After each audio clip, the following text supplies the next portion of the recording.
వందే మాత్రం. నేను మీ జర్నలిస్ట్ నవత. దేశంలో మావోయిస్టుల నిర్మూలన కోసం కేంద్రం నిర్దేశించుకున్న లక్ష్యం మార్చి 31. ఇది మీరందరికీ తెలిసిందే.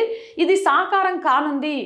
మావో నక్సల్ రహిత దేశాన్ని, భారతదేశాన్ని తయారు చేయడానికి అమిత్ షా కేంద్ర మంత్రి ఏదైతే తీసుకున్నారో ఒక సంకల్పం, ఆ సంకల్పం నిజం కాబోతుంది అనిపిస్తుంది. అది ఎలా అంటే, ఒడిశాలోని కంధమాల్ జిల్లా పోలీస్ ఉన్నతాధికారుల ఎదుట చాలా మంది మావోయిస్టులు లొంగిపోయారు. బుధవారం ఉదయం జిల్లా ఎస్పీ ఎదుట 10 మంది మావోయిస్టులు లొంగిపోయారు. వారిలో నీతు కూడా ఉన్నారని జిల్లా ఎస్పీ వెల్లడించారు. ఎవరు ఈ నీతు అనంటే పార్టీ స్టేట్ కమిటీ సభ్యురాలు. అంతేకాదు ఈమెపై 1.65 కోట్ల రివార్డు ఉంది మొత్తం ఇప్పుడు లొంగిపోయిన వాళ్ళ మీద అని కూడా చెప్పారు ఎస్పీ. 2026 మార్చి 31వ తేదీ నాటికి దేశంలో మావోయిస్టులను నిర్మూలించాలన్నది కేంద్రం ఆపరేషన్ కగర్ను చేపట్టింది. కేంద్రం నిర్దేశించుకున్న లక్ష్యం మరికొద్ది రోజుల్లోనే ఉంది. ఈ నేపథ్యంలో దేశంలో ఛత్తీస్గఢ్, జార్ఖండ్, ఒడిశాలలో మాత్రమే మావోయిస్టుల ప్రభావం ఉంది.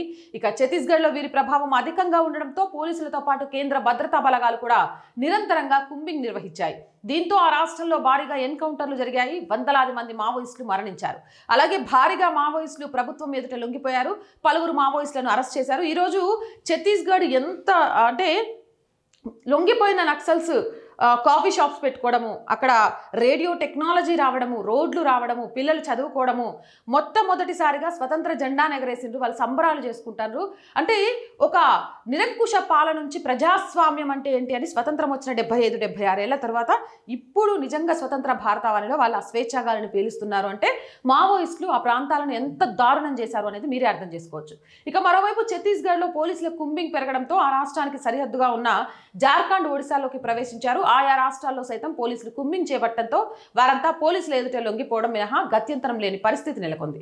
ఇంకోవైపు తెలంగాణ ప్రభుత్వం ఎదుట పలువురు మావోయిస్టు పార్టీ అగ్రనేతలు లొంగిపోయిన విషయం విదితమే.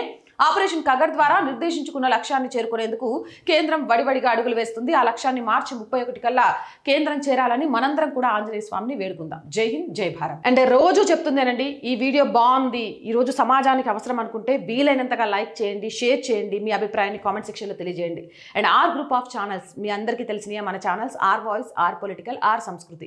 ఈ 3 ఛానల్స్ కూడా వెంటనే సబ్స్క్రైబ్ చేయండి. కంటెంట్ బాగుంది అనిపిస్తే మళ్ళీ చెప్తున్నా, లైక్ చేయండి, షేర్ చేయండి. అండ్ ఆర్థికంగా మీరు చేసే ప్రతి రూపాయి సహాయం ఈరోజు ఆర్ వాయిస్కి చాలా చాలా అవసరం. ఆర్థికంగా సపోర్ట్ చేయాలి అనుకుంటే సబ్స్క్రిప్షన్ పక్కనే జాయిన్ అనే బటన్ ఉంది. 1 to 5 లెవెల్స్ ఉన్న ఏదో ఒక లెవెల్లో సపోర్ట్ చేయండి. లేదా స్క్రీన్ మీద గూగుల్ పే, ఫోన్పేతో పాటు అకౌంట్ డీటెయిల్స్ కూడా ఇస్తున్నాము. మీకు తోచిన సహాయాన్ని అందించండి. అండ్ మార్కెటింగ్ యాడ్స్ కోసం ఇప్పుడు స్కూల్స్వి కానివ్వండి, మిగిలిన బిజినెస్లకు సంబంధించి కానివ్వండి, ఏమైనా యాడ్స్ ఆర్ వాయిస్కి ఇవ్వాలి అనుకుంటే 8328500576 నెంబర్కి సంప్రదించండి. జై హింద్, జై భారత్.